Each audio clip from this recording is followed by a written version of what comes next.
সবাইকে শুভেচ্ছা, স্বাগতম। যে যেখানে আছো নিশ্চয়ই ভালো আছো, সুস্থ আছো, আগামীতেও ভালো থাকতে পারো এই কামনা নিয়েই আজকের ক্লাস শুরু করি। আজকে যেহেতু তোমাদের সঙ্গে আমার প্রথম ক্লাস, সেজন্য আমার পরিচয় বলি। আমি হলাম শায়লা হাফিজ, সহকারী অধ্যাপক, ব্যবস্থাপনা, গোলাপগঞ্জ ডিগ্রি কলেজ। আমি হচ্ছি ব্যবসা শাখার ব্যবসা সংগঠন ও ব্যবস্থাপনা বিষয়ের সহকারী অধ্যাপক। আমাদের এই যে ব্যবসা সংগঠন ও ব্যবস্থাপনা এই বিষয়ে দুইটা পত্র আছে। একটা প্রথম পত্রে আমাদের থাকছে ব্যবসা সংগঠন এবং দ্বিতীয় পত্রে থাকবে আমাদের ব্যবস্থাপনা। যেহেতু আমাদের নিয়ম অনুযায়ী আমরা প্রথম বর্ষেই প্রথম পত্র এবং দ্বিতীয় পত্র দুই পত্র থেকেই আমরা পড়া আলোচনা করব। তো প্রথমেই আমরা প্রথম পত্রের দিকে যাই। আমাদের প্রথম পত্র হচ্ছে ব্যবসা সংগঠন। এই ব্যবসা সংগঠনে আমাদের মোট অধ্যায় আছে 12টি।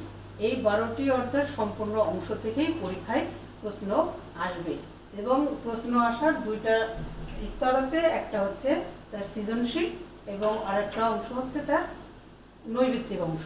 তা সৃজনশীল আমাদের মোট প্রশ্ন আসবে 11টি। এই 11টি প্রশ্ন অধ্যায়ের সমস্ত অংশ থেকেই আসতে পারে।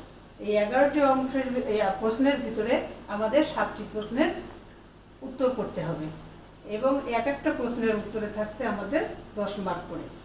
তোমরা হয়তো জানো, তোমরা এসএসসিতে যেভাবে প্রশ্ন দেখে আসছো, আমাদের এইচএসসিতে এসে কিছুটা ভিন্ন। এখানে প্রতিটা বিষয়ের যে কোনো জায়গা থেকেই প্রশ্নের অবতারণা হতে পারে। কাজে আমাদের এই 11টা প্রশ্নের ভিতর থেকে 7টি প্রশ্নের অ্যান্সার করতে হবে। আর বাকি যে 7টি অংশের জন্য 7×10 70 মার্ক গেল। বাকি থাকলো আমাদের 30। এই 30 আমাদের নৈর্ব্যক্তিক অংশ এবং এই নৈর্ব্যক্তিক অংশটা আমাদের সমস্ত অধ্যায়ের যে কোনো জায়গা থেকেই আসবে। তা আমরা প্রথম পত্র এবং দ্বিতীয় পত্র প্রথম বর্ষেই আমরা এর আলোচনা করব। তা আজকে যেহেতু প্রথম ক্লাস, সেহেতু আমরা আজকে প্রথম যে পত্র সেটা হচ্ছে আমাদের এই ব্যবসা সংগঠন। এই ব্যবসা সংগঠন হচ্ছে প্রথম পত্র এবং দ্বিতীয় পত্র থাকছে আমাদের ব্যবস্থাপনা। ব্যবসা সংগঠন আমাদের প্রথম পত্রের প্রথম অংশ। আমরা ব্যবসাটা কি সেই সম্পর্কে আমরা একটু আজকে আলোকপাত করি। ব্যবসা সাধারণভাবে তোমরা ছোটবেলা থেকেই ব্যবসা কথাটার সঙ্গে শুনে আসো বা জড়িত আসো। ব্যবসা বলতে আমরা সাধারণভাবে কি বুঝি? কম মূল্যে পণ্য সামগ্রী ক্রয় করে অপেক্ষাকৃত তার থেকে বেশি মূল্যে বিক্রয় করাটাকে আমরা ব্যবসা বলছি। কিন্তু সব ক্ষেত্রে আর এই ব্যবসার ইংরেজি শব্দ হচ্ছে আমাদের বিজনেস।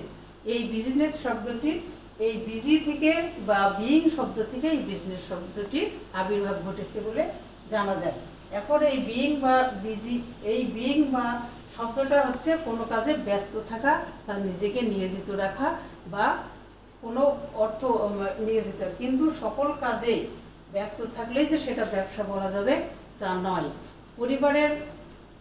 পরিবারের প্রয়োজনে যদি কেউ সবজির আবাদ করে এবং সেটা যদি পরিবারের প্রয়োজনে সেটার চাহিদা বা সেটার উপযোগিতা যদি নিঃশেষ হয়ে যায়, তাহলে সেটা আমাদের ব্যবসার আওতায় পড়বে না।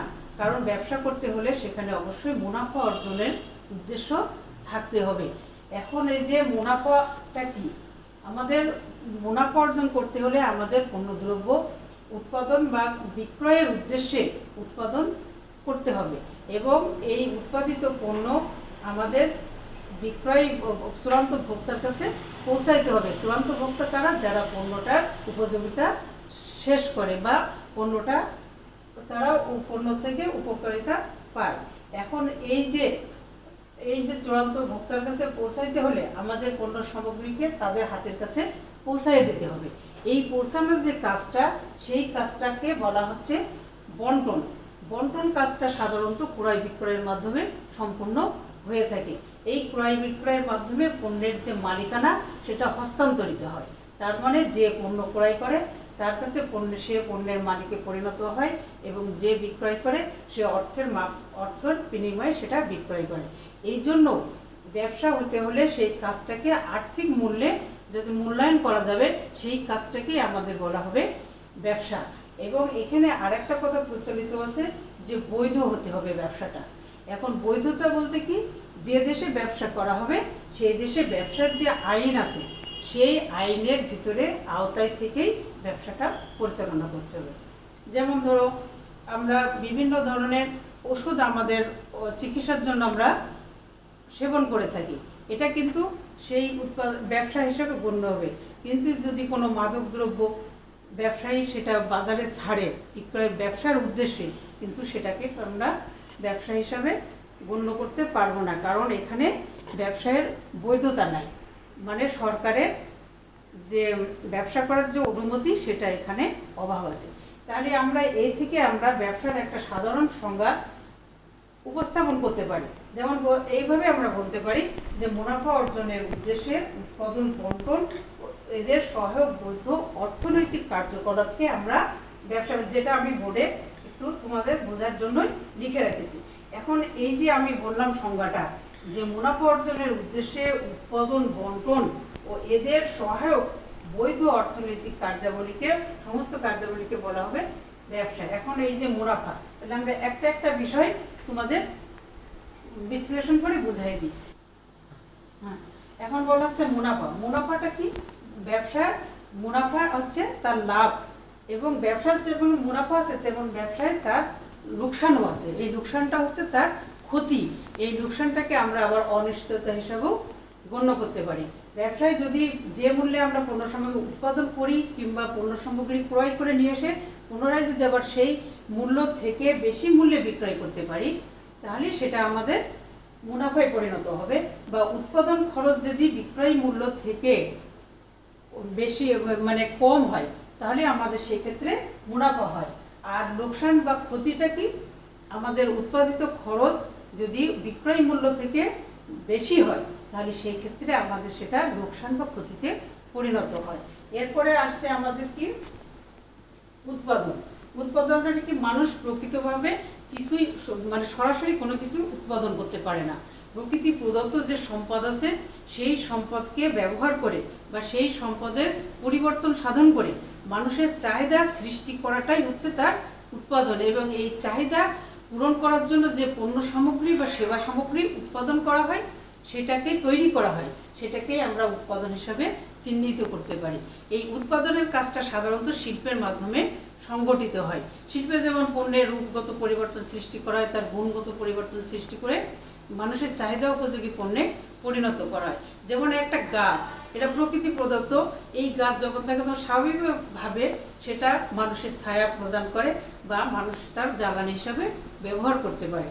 কিন্তু এই গাছটাই যখন আমরা আসবাবপত্রে পরিণত করতে পারি, তখন মানুষের চাহিদা, সেখানে নতুন চাহিদার সৃষ্টি হয়। এই যখন নতুন চাহিদার সৃষ্টি হয়, এই চাহিদা পূরণ করার জন্যই মানুষ আসবাবপত্র ক্রয় করে, এবং তখনই এই ব্যবসার সূত্রপাত ঘটে। এভাবেই মাটি থেকে যখন আমরা ফসল উৎপাদন করি, সেটা যখন আবার বিক্রয় উদ্দেশ্যে উৎপাদন করি বা মুনাফা অর্জনের উদ্দেশ্যে যখন সেটা উৎপাদন করি, তখন সেটা আমাদের ব্যবসায় পরিণত হবে। এই গেল আমাদের উৎপাদন। এরপরে আমাদের যে অংশটা আসছে সেটা বলছে বন্টন। বন্টন মানে উৎপাদিত পণ্য সামগ্রী উৎপাদন কেন্দ্র থেকে ভোক্তার কাছে পৌঁছানোর জন্য যে কার্যকলাপ সংগঠিত হয়, সেই কার্যকলাপের সমষ্টিকেই একত্রে বলা হচ্ছে বন্টন। বন্টন মানে পণ্যের মালিকানা হস্তান্তর। মানে এই মালিকানা হস্তান্তরটা সাধারণত অর্থের মাধ্যমে হয়ে থাকে। যখন পণ্য ক্রয় করা হয়, তখন অর্থের বিনিময়ে পণ্যটা বিক্রয় করা হয়। যখন আমি যদি কোনো পণ্য ক্রয় করি, তাহলে আমার তার বিনিময়ে উৎপাদনকারীকে আমার অর্থ প্রদান করতে হবে। এই জন্য এখানে আমরা বলেছি যে অর্থনৈতিক কার্যকলাপ হতে হবে, ব্যবসা হতে হলে যেটা অর্থের মাপকাঠিতে যার মূল্যায়ন করা যায় বা যার মূল্য নির্ধারণ করা যায়, সেটাকেই আমরা ব্যবসায় পরিণত করতে পারবো। তাছাড়া সেটা ব্যবসায় পরিণত হবে না। যেমন ধরো, যদি আমরা আমাদের সন্তান সন্ততি, মা তার সন্তান সন্ততিকে লালন পালন করে থাকে, তার বিনিময়ে সে কোনো পারিশ্রমিক বা মায়ের এই সেবার কোনো মূল্য নির্ধারণ করা সম্ভব নয়। এই জন্য এটাকে আমরা কখনোই ব্যবসার সঙ্গে তুলনা করতে পারবো না। কিন্তু এই কাজটাই যখন কোনো একজন নার্স রাখা হবে অর্থের বিনিময়ে, তখন তার সেটা অবশ্যই ব্যবসা হিসাবে গণ্য হবে। এরপরে আমাদের যেটা আসছে সেটা বলছে এই যে উৎপাদন এবং বন্টন এবং সহায়ক পণ্য সামগ্রী উৎপাদন করতে হলে আমাদের আনুষঙ্গিক কিছু কাঁচামাল বা অন্যান্য প্রয়োজনীয় সামগ্রী প্রয়োজন হতে পারে। যেমন পণ্য উৎপাদন করতে হলে বীজের প্রয়োজন হবে, সারের প্রয়োজন হবে, এগুলাই হচ্ছে এর উৎপাদনের সহায়ক সামগ্রী। আবার বন্টন সহায়ক সামগ্রী যেমন উৎপাদন কেন্দ্র থেকে বিক্রয় কেন্দ্রে কিংবা চূড়ান্ত ভোক্তার কাছে পণ্য সামগ্রী পৌঁছানোর জন্য আমাদের পরিবহনের প্রয়োজন হয়। আবার এই পণ্য সামগ্রীকে প্রাকৃতিক দুর্যোগ, চুরি ডাকাতির হাত থেকে রক্ষা করার জন্য আমাদের গুদাম ঘরের বা সংরক্ষণ করার প্রয়োজন হয়। আবার এই পণ্য সামগ্রী উৎপাদন করার জন্য আমাদের আর্থিক সহায়তার প্রয়োজন হয়, যে সহায়তাটা আমরা ব্যাংকের মাধ্যমে পেয়ে থাকি। আবার এই পণ্য সামগ্রী সংরক্ষণ বা এর ঝুঁকি, যেটা ব্যবসার সঙ্গে ওতপ্রোতভাবে জড়িত ঝুঁকি বা অনিশ্চয়তা, এটার হাত থেকে মোকাবেলা পাওয়ার জন্য আমাদের বীমা করার প্রয়োজন পড়ে। এই যে কাজগুলা, এই কাজগুলাকেই বলা হচ্ছে উৎপাদন ও বন্টনের সহায়ক কার্যাবলী। তাহলে আমরা এক কথায় আমরা বলতে পারি যে মুনাফা অর্জনের উদ্দেশ্যে পণ্য উৎপাদন, বন্টন এবং এদের সহায়ক যত সব সমগ্র কার্যাবলী আমাদের ব্যবসা নামে অভিহিত করা হয়। এখন আমরা পরিশেষে এটা বলতে পারি যে ব্যবসা সমগ্র বিশ্বের যে কোনো একজন ব্যক্তি বা একটা দেশ বা একটা এমনকি সমগ্র বিশ্বের উন্নয়নের চাবিকাঠি বা এর বাহন হিসাবে আমরা ধরতে পারি। ব্যবসা যদি না থাকতো তাহলে আমাদের দেশের ভিতরেই এক জায়গা আর এক জায়গার সঙ্গে পরিচিত হতো না। কারণ এক জায়গায় সমস্ত মানুষের প্রয়োজনীয় বা মানুষের ভোগ্যপণ্য এক জায়গায় উৎপাদন করা কোনো ক্রমেই সম্ভব নয়। আমাদের প্রয়োজনেই, আমাদের নিজের চাহিদা মেটানোর জন্যই আমার আরেকজনের কাছে হাত বাড়াতে হয়।